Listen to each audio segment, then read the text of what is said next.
എൻ്റെ വയലിൻ പഠനം തുടങ്ങി.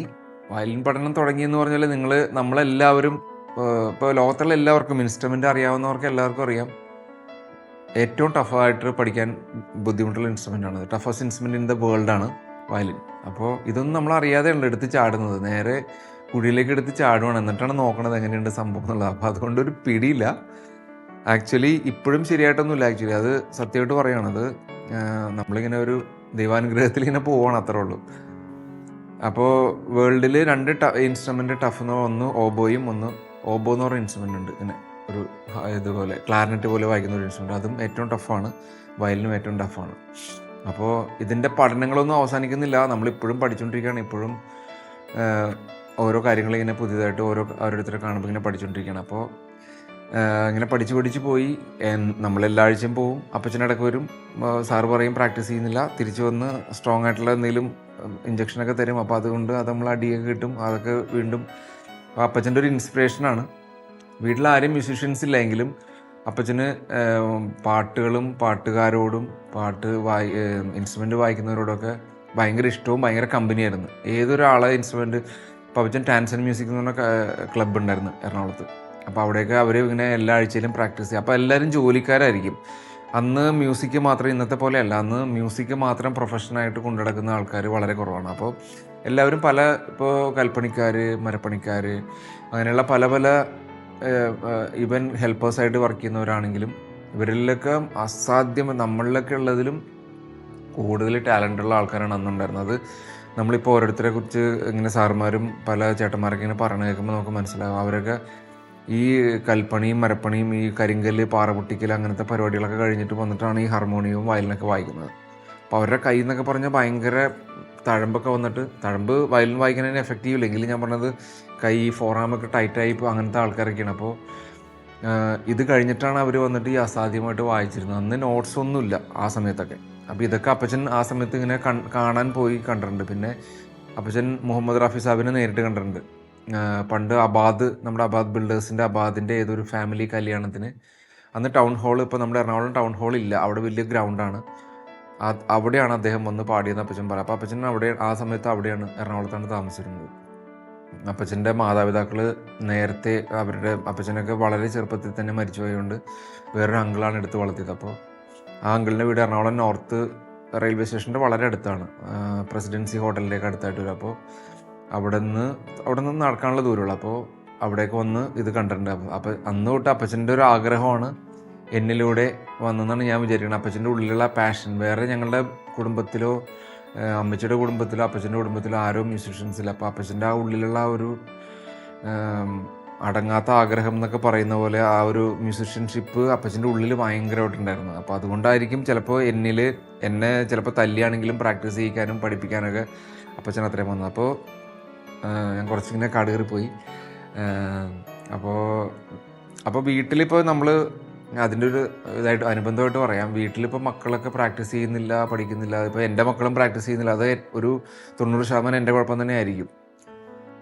ടാലൻറ്റ് വേണമില്ലെന്നല്ല, പക്ഷേ എങ്കിലും നമ്മൾ കുറേ പറഞ്ഞ് തല്ലി പഠിപ്പിച്ചാൽ ഒരു പരിധി വരെ, ഒരു ഘട്ടം വരെ, ഇപ്പോൾ സക്കീർ ഹുസൈൻ സാറിൻ്റെ കാര്യം പറഞ്ഞിട്ടില്ലേ, അല്ലാരക്ക എന്ന് പറഞ്ഞാൽ അദ്ദേഹത്തിൻ്റെ ഫാദർ ഭക്ഷണം കൊടുക്കില്ലായിരുന്നു. തബലയുടെ ശബ്ദം കേട്ടില്ലെങ്കിൽ, ഇത്ര മണിക്കൂർ ഒരു ദിവസം കേട്ടില്ലെങ്കിൽ ഭക്ഷണം കൊടുക്കില്ലെന്ന് പറയുന്നത്. അപ്പോൾ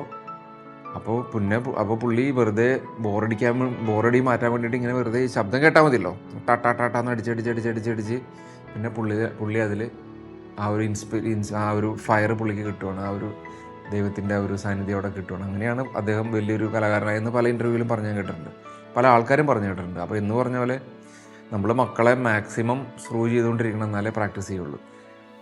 അപ്പോൾ ഇനി തിരിച്ചു വരാം. അപ്പോൾ ഇതേപോലെ ഇങ്ങനെ വർഷങ്ങളിങ്ങനെ കടന്നുപോയി. 8ാം ക്ലാസ് 9ാം ക്ലാസ്സൊക്കെ കടന്നുപോയി. 10ാം ക്ലാസ് എത്തിക്കഴിഞ്ഞപ്പോൾ 10ാം ക്ലാസ് SSLC അന്ന് 89 ഞാൻ എഴുതുന്നത്. അപ്പോൾ അതൊക്കെ വലിയൊരു സംഭവമാണ് SSLC. ഇപ്പോഴും വലിയ സംഭവം അല്ലെന്നല്ലാണ്. അപ്പോൾ ക്ലാസ്സിൽ പോകാൻ പറ്റില്ല, ട്യൂഷൻ മറിച്ചത് സംഭവം. അപ്പോൾ വയലിൻ ക്ലാസ് തിങ്കൾ വ്യാഴമാണ്. അപ്പോൾ അപ്പച്ചൻ്റെ ആഗ്രഹം. അപ്പം ഞാൻ പറഞ്ഞു നമുക്ക് 1 വർഷം ബ്രേക്ക് വേണമെങ്കിൽ. അപ്പോൾ എനിക്ക് വലിയ താല്പര്യമൊന്നുമില്ല വയലിൻ പഠിക്കാനായിട്ട്. കാര്യം ഇത് നമുക്ക് പറ്റാത്ത പണിയാണെന്ന് നമ്മൾ വീണ്ടും ഓരോ ദിവസം ചെല്ലുന്തോറും തെളിയിച്ചുകൊണ്ടിരിക്കുകയാണ്. നമ്മളുടെ പ്രാക്ടീസ് ഒന്നും ശരിയാവാതെ സാറ് വഴക്ക് പറയൽ, പരിപാടി പ്രശ്നം. അപ്പോൾ 10ാം ക്ലാസ് എന്ന് പറഞ്ഞ ഗ്യാപ്പിൽ നമുക്ക് മുങ്ങാന്നുള്ള പരിപാടിയിൽ ഇരിക്കുമ്പോൾ അപ്പച്ചൻ പറഞ്ഞ് മുങ്ങണ പരിപാടി ഇവിടെ നടക്കില്ല. ഞാൻ ട്യൂഷൻ ക്ലാസ്സിൽ പോയി, അന്ന് പീറ്റർ സാർ എന്ന് പറഞ്ഞ സാറിൻ്റെ ക്ലാസ്സിലാണ് ട്യൂഷൻ പഠിക്കുന്നത്. അപ്പോൾ സാറ് ഭയങ്കര സ്ട്രിക്റ്റ് എന്ന് വെച്ചാൽ നമ്മൾ കണ്ട വിറയ്ക്കും, അങ്ങനത്തെ സാറാണ്. അപ്പോൾ സാറിൻ്റെ ക്ലാസ്സിൽ പോയിട്ട് അപ്പോൾ അപ്പച്ചൻ പറഞ്ഞ് സാറേ ഒരു നിവൃത്തിയില്ല, ഒന്നില്ലെങ്കിൽ ട്യൂഷൻ നിർത്തണം അല്ലെങ്കിൽ ഇവനെ ഒരു ദിവസം എക്സംഷൻ കൊടുക്കണമെന്ന് പറഞ്ഞു. അങ്ങനെ തിങ്കളാഴ്ച മാത്രം വയലിൻ ക്ലാസ്. അപ്പോഴും എന്നെ വിട്ടില്ല അപ്പച്ചൻ. എന്നിട്ട് തിങ്കളാഴ്ച ഞാൻ പോവും, വയലിൻ ക്ലാസ്സിൽ പോവും. അങ്ങനെ പഠിച്ചു. അപ്പോൾ 10ാം ക്ലാസ്സും എന്നെ അപ്പച്ചൻ വെറുതെ വിട്ടില്ല. 10ാം ക്ലാസ്സിൻ്റെ വെക്കേഷൻ സമയത്തൊക്കെ നല്ല പരിപാടിയായിരുന്നു, വീട്ടിൽ ഫുൾ ടൈം പ്രാക്ടീസ് ചെയ്യിപ്പിക്കലും. അപ്പോൾ അങ്ങനെയൊക്കെ കുറേ സംഭവം ഉണ്ടായി. അതൊക്കെ ഞാൻ അപ്പച്ചനും നന്ദി പറയുന്നു. ആ സമയത്ത് നമ്മൾ മടി തന്നെ ഇരിക്കുമല്ലോ. ബേസിക്കലി പിള്ളേരെന്ന് പറഞ്ഞാൽ കളി ബഹളം വന്ന് ഇന്നത്തെ കാലഘട്ടം പോലെ ഇത്തരം വീടുകളും വന്ന് പറമ്പുകളൊക്കെ ഒത്തിരി ഉണ്ട്. അപ്പം ക്രിക്കറ്റ് കളിക്കാൻ പിള്ളേർ വഴിയിൽ വന്ന് നിൽക്കും. അപ്പോൾ പറയും, അപ്പച്ചൻ പറയും നീ ഇത്ര നേരം പ്രാക്ടീസ് ചെയ്തിട്ട് വേണമെങ്കിൽ പോയി കളിച്ചോ എന്നൊക്കെ പറയും. അപ്പോൾ എല്ലാ പിള്ളേരും നമ്മുടെ വീടിൻ്റെ അടുത്താണ് വലിയൊരു ഗ്രൗണ്ടൊക്കെ ഉണ്ട്, മാവ് അന്ന് കശുമാവ് എന്നൊക്കെ പറഞ്ഞ മാവ്. അപ്പോൾ അതിൻ്റെ പുറത്ത് കയറിയിട്ടുള്ള കളി, ചാട്ടം ഒക്കെ പരിപാടികളൊക്കെയാണ്. അപ്പോൾ ഇതൊന്നും സമ്മതിക്കാതെ കുറേ നേരം പ്രാക്ടീസ് ചെയ്യിപ്പിച്ചു തന്നു. ഇതിന് വേണ്ടിയിട്ട്, കളിക്കാൻ വേണ്ടിയിട്ട് പ്രാക്ടീസ് ചെയ്യും. അത് കഴിഞ്ഞിട്ട് പിന്നെ പ്രീ ഡിഗ്രി പഠിച്ചു. അപ്പോഴും ഇതുപോലെ തന്നെ സാധനങ്ങൾ. അപ്പോൾ ഒരു ബ്രേക്ക് കിട്ടുന്നതെന്ന് വെച്ചാൽ, ഇപ്പോൾ നമ്മളിങ്ങനെ കുറച്ച് പഠിച്ച് വരുവാണ്. അപ്പോൾ ഫ്രാൻസ് സാറ് ഇങ്ങനെ അത്യാവശ്യം നല്ല ലെസൺസൊക്കെ ഇങ്ങനെ കവർ ചെയ്ത് പോകുന്നുണ്ട്. നമ്മൾ പക്ഷേ ഇത് അറിഞ്ഞിട്ടൊന്നുമല്ല വായിക്കുന്നതെങ്കിലും ഒരു ഓളത്തിലിങ്ങനെ പോയിക്കൊണ്ടിരിക്കുകയാണ്. എന്തോ ഒരു ദൈവകൃപ കൊണ്ട് ഇങ്ങനെ പോയിക്കൊണ്ടിരിക്കുക. അപ്പോൾ ഇങ്ങനെ പതിയെ കുറച്ച് സ്ലോ മൂവിങ് ആയിരുന്നെങ്കിൽ ഇങ്ങനെ പോയി. അപ്പോൾ ഇവിടുത്തെ കൊയർ ഗ്രൂപ്പിൽ, നമ്മുടെ സ്വന്തം പള്ളിയിൽ തന്നെ കൊയർ ഗ്രൂപ്പിൽ നമ്മൾ കയറുകയാണ്. അപ്പോൾ ഗസ്റ്റായിട്ട് സാറ് വന്നു. അപ്പോൾ ആദ്യമായിട്ട് ഞാൻ കൊയറിനെ ഇങ്ങനെ വായിക്കുവാണ്. അപ്പോൾ അന്ന് അവർ വായിക്കുന്ന നോട്ട്സൊന്നും എനിക്കൊന്നും വായിക്കാൻ പറ്റില്ല. അപ്പോൾ ചെറിയ സ്വർഗത്തിൽ വാഴും എന്നുള്ള പാട്ടും പരിശുദ്ധൻ എന്നുള്ള പാട്ടൊക്കെ എനിക്ക് വായിക്കാൻ പറ്റുള്ളൂ. അപ്പോൾ അതൊക്കെ വായിച്ച് അങ്ങനെ കയറുവാണ്. അപ്പോൾ പള്ളികളിൽ കൂടിയാണ് മോസ്റ്റ് ഓഫ് ദി മ്യൂസീഷ്യൻസ്, ഇപ്പോൾ ഇന്ന് കലാരംഗത്ത് ഏറ്റവും പ്രശസ്തരായിട്ടുള്ള അല്ലെങ്കിൽ ഏറ്റവും നന്നായിട്ട് ശോഭിക്കുന്ന ആൾക്കാരെല്ലാവരും പള്ളി ചർച്ച് കൊയറിൽ കൂടി വന്നിട്ടുള്ളവരാണ്. ഒരു 99% ആൾക്കാരും. അത് ഏത് എല്ലാ മതസ്ഥരെയും സ്വാഗതം ചെയ്യുന്ന ഒരു സ്ഥലമാണല്ലോ നമ്മുടെ ക്രൈസ്തവ ദേവാലയങ്ങൾ. അപ്പോൾ ഞങ്ങളുടെ പള്ളിയിൽ തന്നെ പോലെ അക്രൈസ്തവരായിട്ടുള്ള ഒത്തിരി ആൾക്കാർ, ഒരു അച്ഛന്മാർക്കൊന്നും ഒരു വിഷയമില്ല, അച്ഛന്മാരെല്ലാവരും പോരട്ടെ എല്ലാവരും വന്ന് ഇവിടെ വായിക്കട്ടെ എന്നുള്ള രീതിയിൽ. അപ്പോൾ നമ്മുടെ ഒരു പ്രസാദേട്ടനാണ് ഞങ്ങളുടെ പള്ളിയിൽ അന്ന് ആ സമയത്ത് കീബോർഡ് വായിച്ചിരുന്നത്. അപ്പോൾ അദ്ദേഹം നല്ലൊരു അന്നും പല ഓർക്കസ്ട്രകളിലും കീബോർഡ് വായിച്ചിരുന്ന ഒരു കീബോർഡ് പ്ലെയറാണ്. അപ്പോൾ അതൊക്കെ ഞാനിങ്ങനെ ഓർക്കുവാണ്. അപ്പോൾ ഇങ്ങനെ കൊയറിലെ കൂടി ഇങ്ങനെ പതിയെ പാട്ടുകളൊക്കെ വായിക്കാൻ തുടങ്ങി. നമ്മളത് പിന്നെ 1-2 കൊയർ കിട്ടി. അപ്പോൾ ചെറിയ പൈസയൊക്കെ കിട്ടും. അന്ന് 5 രൂപ 10 രൂപയ്ക്കാണ് നമുക്ക് കിട്ടുന്നത് അന്ന് പേയ്മെൻറ്റ്. 90 കാലഘട്ടങ്ങളല്ലേ. പിന്നെ അതൊരു 50 രൂപയായി. അങ്ങനെയൊക്കെ കിട്ടുമ്പോൾ നമുക്ക് ഇൻട്രസ്റ്റായി, ഇത് കൊള്ളാം, നമുക്ക് വായിക്കാം. അങ്ങനെ ഞാനൊരു ദിവസം അന്ന് എൻ്റെ പ്രീ ഡിഗ്രി കഴിഞ്ഞിട്ട് ഞാൻ ആൽബർട്ട്സിൽ കയറിയ മെയിൻ കാരണം എന്ന് വെച്ചാൽ CSEയുടെ തൊട്ടടുത്താണ് ആൽബർട്ട്സ്. അടുത്ത കോമ്പൗണ്ടാണ് ആൽബർട്ട്സ് കോളേജ്. അപ്പോൾ എനിക്ക് വയലിൻ പഠിക്കാൻ കുറച്ചും കൂടി സൗകര്യമാണ്. അപ്പോൾ അവിടെ നിന്ന് നേരെ ഇപ്പുറത്തെ ഒരു കോമ്പൗണ്ട് ജസ്റ്റ് ഒരു ഗേറ്റ് കിടന്ന CSE ഇൻസ്റ്റിറ്റ്യൂട്ടായി. അപ്പോൾ അതെല്ലാം നമ്മളുടെ അതിരൂപത ചെയ്ത വലിയ കാര്യങ്ങളാണ്. നമ്മുടെ കോളേജുകളാണെങ്കിലും ഇതേപോലെ മ്യൂസിക് സ്ഥാപനങ്ങളാണെങ്കിലും ചെയ്തിട്ടുള്ളത് കൊണ്ട് എത്രയോ കുട്ടികൾ അല്ലെങ്കിൽ എത്രയോ ആളുകൾ പഠിച്ചിട്ട് പോയിട്ടുള്ളതാണ് നമ്മുടെ കോളേജുകളിലൊക്കെ. അപ്പോൾ ഈ കോളേജിൽ നിന്ന് ഞാൻ ഇവിടെ വരും. അപ്പോൾ ഞാൻ ചെയ്യണമെന്ന് വെച്ചാൽ, അപ്പോൾ നമ്മൾ ഒരു സമയം കഴിഞ്ഞിട്ടുള്ള ലെസൺസ് വായിക്കുമ്പോൾ നമ്മളോട് സാർ പറയും നമ്മുടെ ഇൻസ്ട്രുമെൻ്റ് അവിടെ കൊണ്ടുവന്ന് നമ്മുടെ ഇൻസ്ട്രുമെൻറ്റിൽ തന്നെ വായിക്കാൻ പറയും. അപ്പോൾ ആ ടോണൊക്കെ നമുക്കൊരു ഇൻറ്റിമസി വരാൻ വേണ്ടിയിട്ട് നമ്മളുടെ ഒരു ഇൻസ്ട്രുമെൻറ്റ്, ഇപ്പോൾ വയലിൻ്റെ പ്രത്യേകത എന്ന് വെച്ചാൽ നമുക്ക് പെട്ടെന്ന് ഒരു വയലിനെടുത്ത്, ഇപ്പോൾ ഞാൻ ഈ വയലിൻ വായിക്കുന്ന പോലെ എനിക്ക് വേറൊരു വയലിനെടുത്ത് വായിക്കാൻ പറ്റില്ല. അപ്പോൾ കീബോർഡ് പ്ലെയറിനാണെങ്കിൽ ഏത് കീബോർഡ് ഇട്ടാലും വായിക്കാൻ പറ്റും.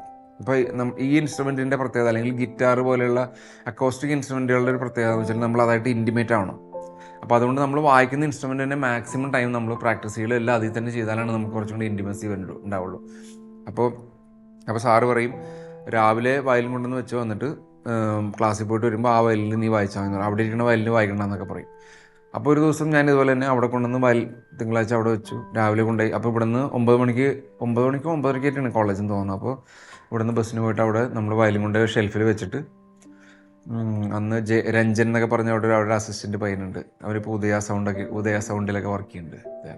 അപ്പോൾ രഞ്ജനാണ് അവിടുത്തെ ഈ CSEയുടെ അച്ഛൻ്റെ അസിസ്റ്റൻ്റാണ് അദ്ദേഹം.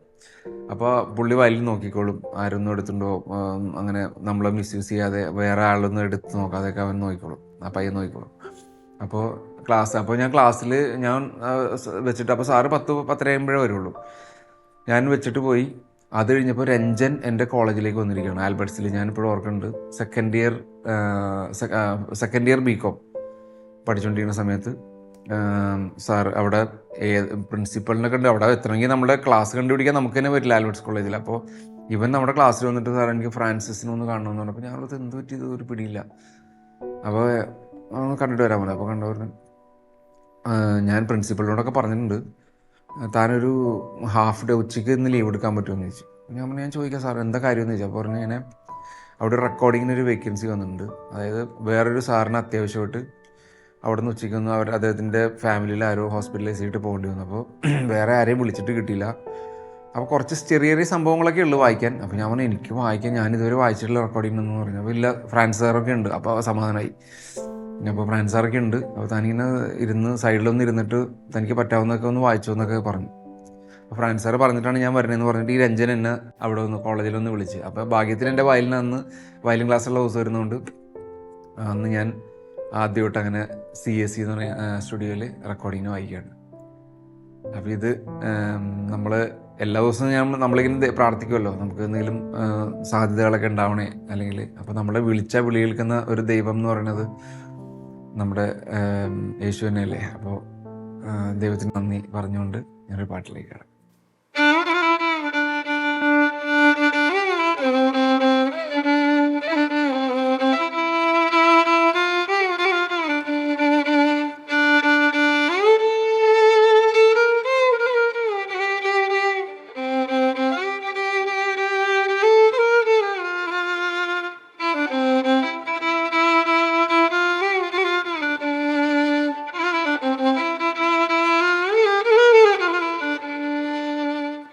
അപ്പോൾ അന്ന് ഞാൻ ആദ്യമായിട്ട് വായിക്കുന്നത് നമ്മുടെ ഏറ്റവും പ്രശസ്തനായിട്ടുള്ളൊരു ഫ്ലോട്ടിസ്റ്റ് മുരളിച്ചേട്ടൻ എന്ന് പറഞ്ഞ അദ്ദേഹം കണ്ടക്ട് ചെയ്ത വലപ്പാട് സാറ്, ഫ്രാൻസിസ് വലപ്പാട് എന്ന് പറഞ്ഞ അദ്ദേഹത്തിൻ്റെ നാടകത്തിൻ്റെ റെക്കോർഡിങ്ങിനാണ് ഞാൻ ലൈഫിൽ ആദ്യമായിട്ട് റെക്കോർഡിങ് വായിക്കുന്നത്. അപ്പോൾ അന്ന് എന്താണ് വായിക്കുന്നത്, ഏതാണ്, എവിടെയൊക്കെ എന്തൊക്കെയാണെന്ന് അറിയില്ല. അപ്പോൾ സാറിങ്ങനെ കാണിച്ചു തരും, നമ്മളോട് കൗണ്ട് ചെയ്യാൻ. അപ്പോൾ ഈ കൗണ്ടിങ് പരിപാടി, അപ്പോൾ റെസ്റ്റുകളും കൗണ്ടിങ്ങൊക്കെ അവിടെ ഉണ്ട്.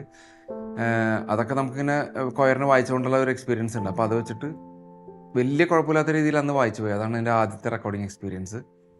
അത് കഴിഞ്ഞിട്ട് പിന്നെ നമ്മൾ ഓരോ സാറ് തന്നെ ആണെങ്കിലും സാറിൻ്റെ പരിചയത്തിലുള്ള ഓരോരുത്തരുടെ ഗ്യാപ്പുകൾ വരുമ്പോഴും നമ്മളവിടെ കൺസിഡർ ചെയ്യാനും അപ്പോൾ പല പല റെക്കോർഡിങ്ങുകൾക്ക് പങ്കെടുക്കാനൊക്കെയുള്ള ഭാഗ്യമുണ്ടായി. അപ്പോൾ അത് കഴിഞ്ഞ് കോളേജ് ജീവിതം കഴിഞ്ഞപ്പോൾ കോളേജിൽ വായിക്കുമ്പോൾ എനിക്ക് 2 പ്രാവശ്യം മഹാത്മാഗാന്ധി യൂണിവേഴ്സിറ്റി ലെവലിൽ ഫസ്റ്റ് പ്രൈസ് കിട്ടി. അപ്പോൾ അതൊക്കെ ഒരു ദൈവഭാഗ്യമാണ്. അപ്പോൾ അങ്ങനെയുള്ള സമയങ്ങളിലാണ് നമ്മുടെ പീറ്റർ ചേരാനെല്ലൂർ എന്ന് പറഞ്ഞ പ്രശസ്തനായിട്ടുള്ള മ്യൂസിക് ഡയറക്ടർ വരുന്നത്. അദ്ദേഹത്തിൻ്റെ ഒത്തിരി ഇപ്പോൾ ഞാനിപ്പോൾ വായിച്ച പാട്ട് അദ്ദേഹത്തിൻ്റെ പാട്ടാണ്. ഈ പാട്ടിൽ എനിക്ക് വായിക്കാനുള്ള ഭാഗ്യം കിട്ടിയിട്ടുണ്ട്. ആദ്യം ഞാൻ വായിച്ചിട്ടുള്ള പാട്ടാണ്. പിന്നെ അദ്ദേഹത്തിൻ്റെ ലോകപ്രശസ്തമായ എല്ലാ പാട്ടുകളും പ്രശസ്തമാണെങ്കിലും ഇസ്രായേലിൻ നാഥൻ എന്നുള്ള പാട്ടിലും എനിക്ക് വായിക്കാൻ പറ്റിയിട്ടുണ്ട്. അപ്പോൾ അതിൻ്റെ 2 ലൈൻ ഞാനിപ്പോൾ വായിക്കാം.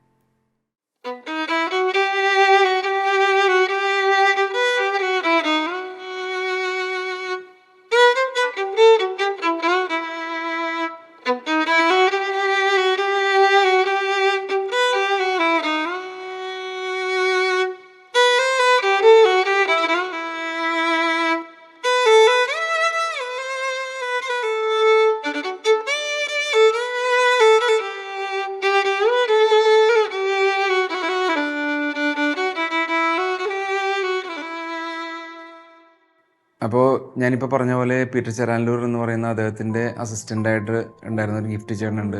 അസിസ്റ്റൻ്റ് എന്ന് വെച്ചാൽ അദ്ദേഹം മ്യൂസിക് ഡയറക്ടർ തന്നെയാണ്.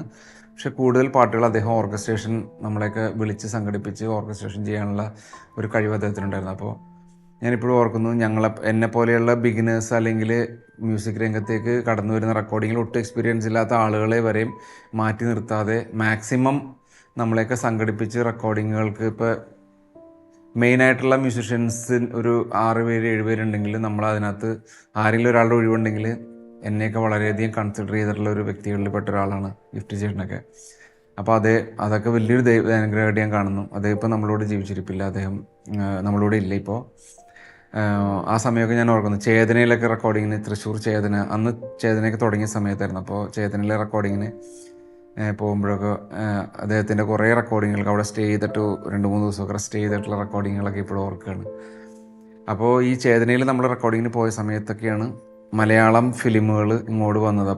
അപ്പോൾ ഫിലിമിൻ്റെ ഫിലിം മ്യൂസിക്കുകൾക്ക് രവീന്ദ്രൻ മാഷ്, ജോൺസൺ മാസ്റ്റർ, പിന്നെ അങ്ങനെയുള്ള വളരെ പ്രശസ്തരായിട്ടുള്ള ആളുകളെ കാണാനും അവരുടെയൊക്കെ പാട്ടുകൾക്കൊക്കെ വായിക്കാനുള്ള ഭാഗ്യം കിട്ടിയത് ഇങ്ങനെയുള്ള നമ്മൾ ഈ ഡിവോഷണൽ സോങ്ങിന് വായിച്ച് പല സ്ഥലങ്ങളിലും പോയി പരിചയപ്പെട്ട് പല ആളുകളെയും പരിചയപ്പെട്ട് അവിടെയുള്ള അസിസ്റ്റൻസ് റെക്കോർഡിസ്റ്റുകൾ എല്ലാവരെയും പരിചയപ്പെട്ടുകൊണ്ടാണ് നമുക്ക് അതേപോലെയുള്ള ചാൻസുകൾ വരുമ്പോൾ നമ്മളെ വിളിക്കുകയും അപ്പോൾ അവനെയും കൂടി വിളിച്ചു എന്നൊക്കെ അവരിങ്ങനെ സജസ്റ്റ് ചെയ്യുകയും ചെയ്തുകൊണ്ടാണ് നമുക്ക് പല വലിയ വലിയ പാട്ടുകളുടെയൊക്കെ ഭാഗമാകാൻ പറ്റിയത്. അപ്പോൾ ഈ രവീന്ദ്രൻ മാഷ്, ജോൺസൺ മാസ്റ്ററൊക്കെ വരുമ്പോഴാണെങ്കിൽ നമ്മൾ സെക്കൻഡ് റോ തേർഡ് റോ ഒക്കെ ആയിരിക്കും ഇരിക്കണമെങ്കിലും അവരുടെയൊക്കെ ആ ഒരു പ്രസൻസിൽ അവരുടെയൊക്കെ റെക്കോർഡിങ്ങിന് അന്ന് ലൈവ് റെക്കോർഡിംഗ് ആണ്, തുടങ്ങിയ അവസാനം വരെ നോൺ സ്റ്റോപ്പായിട്ട് വായിക്കുന്ന ഒരു സമയമൊക്കെ ആയിരുന്നു. അപ്പോൾ അതിലൊക്കെ പങ്കെടുക്കാൻ പറ്റി. അപ്പോൾ അന്ന് സിനിമകളിൽ നമ്മുടെ രവീന്ദ്രൻ മാസ്റ്റർ, ജോൺസൺ മാസ്റ്ററിൻ്റെയൊക്കെ ഒത്തിരി സിനിമകൾ ഇവിടെ റെക്കോർഡ് ചെയ്യുമായിരുന്നു. അപ്പോൾ അതിൻ്റെയൊക്കെ ഭാഗമാകാൻ പറ്റിയിട്ടുണ്ട്. അതിൽ നമ്മൾ അന്ന് നമുക്ക് വായിച്ചപ്പോൾ ഒന്നും തോന്നിയിട്ടില്ല. പക്ഷേ എങ്കിലും മഞ്ഞക്കിളിയുടെ മൂളിപ്പാട്ടുണ്ട്. അതിൽ ആ സിനിമയിലെ വേറെ ഈ പാട്ടിന് എനിക്ക് വായിക്കാൻ പറ്റിയില്ല. വേറെ 2 പാട്ടുകൾക്ക് എനിക്ക് അതിലുള്ള മൂവന്തി താഴ്വരയിൽ എന്നുള്ള പാട്ടിലൊക്കെ ഞാൻ വായിച്ചിട്ടുണ്ട്. അപ്പോൾ അതൊക്കെ പിന്നീട് നമ്മളിപ്പോൾ റിയാലിറ്റി ഷോയിലൊക്കെ പോയിരുന്ന് കുട്ടികൾ പാടുമ്പോഴാണ് നമുക്ക് ആ പാട്ടിനെ കുറിച്ച് ഇപ്പോൾ ജഡ്ജസ് ആണെങ്കിലും മറ്റുള്ളവരൊക്കെ കമൻറ്റ് പറയുമ്പോഴാണ് നമുക്ക് അന്നത്തെ ആ മ്യൂസിക് ഡയറക്ടേഴ്സിൻ്റെ നമ്മൾ അതിൻ്റെയൊക്കെ ഭാഗം എങ്ങനെ ആയെന്ന് നമുക്ക് ഒരു പിടിയും കിട്ടുന്നില്ല. അപ്പോൾ ഞാനിപ്പോൾ അതിൽ 2 വരി വായിക്കാം.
അപ്പോൾ എൻ്റെ ഈ പ്രൊഫഷൻ എന്ന് പറയുന്നത് പലരും എന്നോട് ചോദിക്കുന്നുണ്ട്, നീ ഇത് പ്രൊഫഷൻ ആക്കുവാണോ?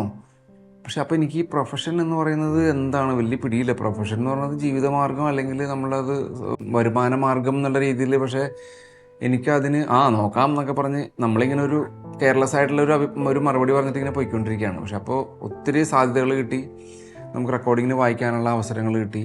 ഇതേപോലെയുള്ള ഗ്രേറ്റ് മാസ്റ്റേഴ്സിൻ്റെ കൂടെ റെക്കോർഡിങ്ങിനും ഇപ്പോൾ ദേവരാജ് മാസ്റ്ററിൻ്റെ പോലത്തെ ലെജൻഡറി ആയിട്ടുള്ള മ്യൂസിക് ഡയറക്ടറിൻ്റെ കൂടെയൊക്കെ പ്രോഗ്രാമിന് പങ്കെടുക്കാനുള്ള ഭാഗ്യം കിട്ടി. തിരുവനന്തപുരത്തും എറണാകുളത്തും അദ്ദേഹം 1-2 പരിപാടികളൊക്കെ ചെയ്തു. അപ്പോൾ അദ്ദേഹം മരിക്കുന്നതിന് തൊട്ട് മുമ്പുള്ള കുറേ 1-2 പരിപാടികൾക്ക്, മേജറായിട്ടുള്ള വലിയ വലിയ പരിപാടികൾക്ക് ഭാഗമാകാൻ പറ്റി. അദ്ദേഹത്തിന് തൊട്ടടുത്ത സീറ്റിലിരുന്ന് കാണാൻ പറ്റി. നമ്മളുടെയൊക്കെ ഭാഗ്യം എന്ന് വെച്ചാൽ അദ്ദേഹത്തിൻ്റെ കൂടെയൊക്കെ ഒന്ന് ഫോട്ടോ എടുക്കാൻ പറ്റി. അതൊക്കെ വലിയ ഭാഗ്യമായിട്ട് ഞാൻ കരുതുന്നു.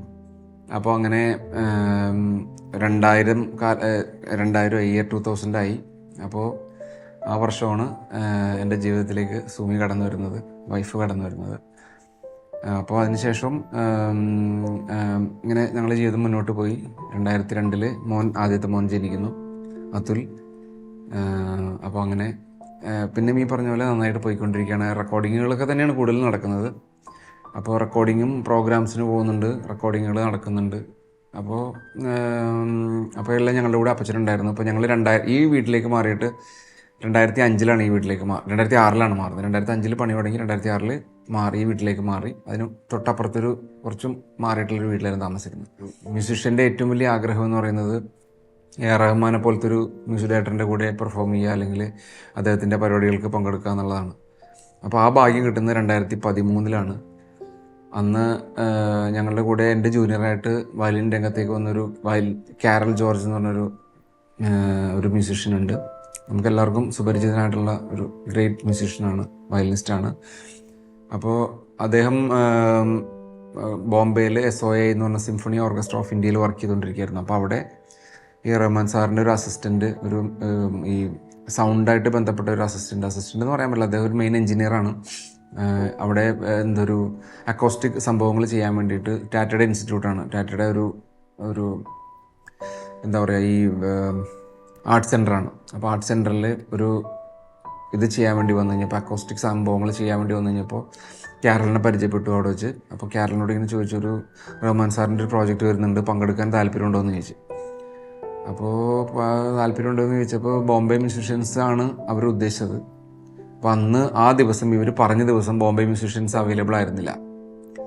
അപ്പോൾ അവൈലബിൾ ആവാതിരുന്നു കഴിഞ്ഞപ്പോൾ കാരൽ ഉടനെ തന്നെ എന്നെ വിളിച്ചിട്ട് ഇങ്ങനെ പറഞ്ഞു, ചേട്ടാ ഇങ്ങനെ ഒരു സംഭവം ഉണ്ട്. അപ്പോൾ ഞാൻ തമാശ എന്ന് വിചാരിച്ചു ആദ്യം, നമ്മളൊട്ടും പ്രതീക്ഷിക്കുന്നില്ല. അപ്പോൾ ചേട്ടനും ഹെറാൾഡ് എന്ന് പറഞ്ഞ് ഞാൻ ആദ്യം പറഞ്ഞില്ല, അപ്പോൾ അദ്ദേഹവും ഇവിടെ നിന്ന് വരണം, ഞങ്ങൾ രണ്ടുപേരും ഇവിടെ നിന്ന് വരണം. അവരുടെ കൂടെ അവിടെയുള്ള ഒരു ചെല്ലിസ്റ്റ് വിയാൻ പെരേര എന്ന് പറഞ്ഞിട്ടൊരു ലേഡി ഉണ്ട്, ഗോവക്കാരിയാണ് അദ്ദേഹം, പുള്ളിക്കാരി. അപ്പോൾ നമ്മൾ 4 പേരും കൂടി കോട്ടറ്റ് എന്ന് പറഞ്ഞൊരു വയലിൻ്റെ ഒരു ഫോം ഉണ്ട്, വയലിൻ, 2 വയലിൻ, വിയോള, ചെല്ലോ, അതാണ് കോട്ടറ്റ് എന്ന് പറയുന്നത്. അപ്പോൾ കോട്ടറ്റ് റെക്കോർഡിംഗ് ആണ്, റഹ്മാൻ സാറിൻ്റെ ആണെന്ന് പറഞ്ഞു. പക്ഷെ നമ്മളത് ഒട്ടും സീരിയസ് ആയിട്ട് എടുത്തില്ല. കാര്യം നമ്മൾ ഈ കേരളത്തിൻ്റെ, ഈ ഇന്ത്യയുടെ ഒരു അറ്റത്ത് കിടക്കുന്ന ആളുകൾക്ക് ഒരിക്കലും നമ്മളെന്നും റഹ്മാൻ സാറ് സജസ്റ്റ് ചെയ്യാനായിട്ട് അങ്ങനെ സജസ്റ്റ് ചെയ്യണമെന്നില്ല, നമ്മൾ അറിയണമെന്ന് തന്നെ ഇല്ലല്ലോ. അദ്ദേഹം അവിടെ വളരെ നല്ല ആളുകളെ കൂടി വർക്ക് ചെയ്തുകൊണ്ടിരിക്കുകയല്ലേ. അപ്പോൾ അത്രയും വർക്ക് ചെയ്തുകൊണ്ടിരിക്കുന്നതിൻ്റെ കൂടെ ഞാനൊരു കാര്യം പറയട്ടെ, ഞങ്ങളുടെ എല്ലാവരുടെയും ഇപ്പോൾ കേരളത്തിലുള്ള ഒരുമാതിരി എല്ലാ മ്യൂസിഷ്യൻസിൻ്റെയും ഒരു ഗുരു എന്ന് പറയുന്നത്, അല്ലെങ്കിൽ നൊട്ടേഷനൊക്കെ ഇവിടെ നമ്മൾ കേരളത്തിൽ കൊണ്ടുവന്ന ഒരു ഫാമിലി എന്ന് പറയുന്നത് റെക്സ് മാസ്റ്ററിൻ്റെ ഫാമിലിയാണ്. അപ്പോൾ റെക്സ് മാസ്റ്ററൊക്കെയാണ് ചെന്നൈയിൽ ഇദ്ദേഹത്തിലൂടെ വായിക്കുന്നത്. അപ്പോൾ അങ്ങനെയുള്ളവരൊക്കെ ഉള്ളപ്പോൾ നമുക്ക് ചാൻസ് തരേണ്ട ആവശ്യമില്ല. കാര്യം അവർ തന്നെ നല്ല കിഡിലൻ മ്യൂസിഷ്യൻസാണ്, നല്ല മ്യൂസിഷ്യൻസാണ്. അപ്പോൾ അവർ തന്നെ, അപ്പോൾ ഇതേപോലത്തെ ചാൻസ് വന്നപ്പോൾ ഞങ്ങൾ ആദ്യം സീരിയസ് ആയിട്ട് എടുത്തില്ല, ഞങ്ങളൊരു തമാശയായിരിക്കും.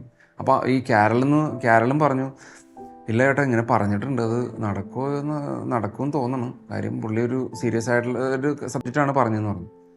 അങ്ങനെ പറഞ്ഞിട്ടിരിക്കുമ്പോൾ എന്നോട് വീണ്ടും 2 ദിവസം കഴിഞ്ഞപ്പോൾ കാരൽ വിളിച്ചിട്ട് പറഞ്ഞു, ചേട്ടൻ്റെ മെയിലൊരു ഡോക്യുമെൻ്റ് വന്നിട്ടുണ്ട്, അത് സൈൻ ചെയ്ത് അയക്കണമെന്ന് പറഞ്ഞു. അപ്പോൾ അത് നോക്കിക്കഴിഞ്ഞപ്പോഴാണ് റഹ്മാൻ സാറിൻ്റെ കമ്പനിയിൽ നിന്നൊരു എഗ്രിമെൻറ്റ് ഫോം വന്നിരിക്കുന്നത്, നമ്മുടെ പേയ്മെൻറ്റ് ഇന്ന ദിവസം അവിടെ എത്തണം, കാർ വന്ന് പിക്ക് ചെയ്യും, ഫുൾ ഡീറ്റെയിൽസാണ് മെയിലിൽ.